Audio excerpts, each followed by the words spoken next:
সুখের আগে আল্লাহ বান্দার তিনটি পরীক্ষা নেন। আপনারা যখন দেখবেন যে তিনটি পরীক্ষা আসছে, মনে করবেন যে আপনার কিছুক্ষণ পরেই সুখ আছে, কিছুদিন পরেই আপনার জীবনের স্বস্তি চলে আসতেছে।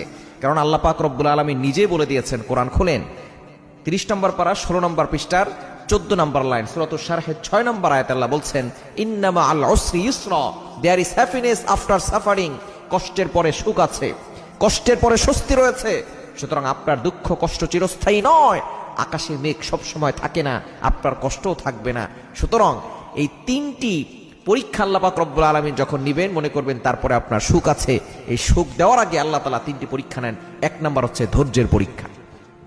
আল্লাহ তাআলা আপনাকে দেখতে চান যে আপনি ধৈর্য ধারণ করতে পারেন কিনা, আপনি ভেঙে পড়েন কিনা, আপনি আল্লাহর উপরে ভরসা করেন কিনা। এজন্য আল্লাহ তাআলা ধৈর্যের পরীক্ষা নেন।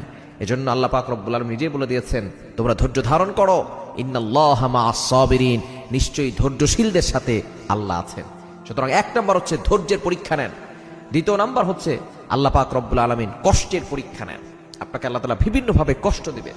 এই কষ্টে পড়লে আপনি হতাশ হয়ে যাবেন না। আল্লাহ তাআলা দেখতে চান যে বান্দা কষ্টে পড়লে আমি আল্লাহকে ভুলে যায় কিনা, আমি আল্লাহকে স্মরণ করে কিনা। এজন্য কষ্টে পড়লে আপনি যখন বিপদে পড়বেন তখন আপনি ভুলে যাবেন না আল্লাহকে, আপনি আল্লাহর কথা স্মরণ করবেন বেশি বেশি। এবং 3 নাম্বার হচ্ছে নিঃসঙ্গ জীবন দান করেন। প্রথমে পরীক্ষা নেন, নিঃসঙ্গ পরীক্ষা। কেউ আপনার পাশে থাকবে না, সকলের দরজা বন্ধ হয়ে যাবে। তখন আল্লাহ তাআলা বুঝতে চান যে বান্দা আমি আল্লাহর দরজার দিকে তাকায় কিনা। কারণ দুনিয়ার সকল দরজা বন্ধ হয়ে গেলেও আল্লাহর দরজা কখনো বন্ধ হয় না। নিঃসঙ্গ আপনার আশেপাশে দেখবেন কেউ নাই, আপনার মা নাই, আপনার বাবা নাই, আপনার ভাই বোন আত্মীয় স্বজন সকলে আপনার থেকে দূরে সরে গেছে। কেমন যেন আপনি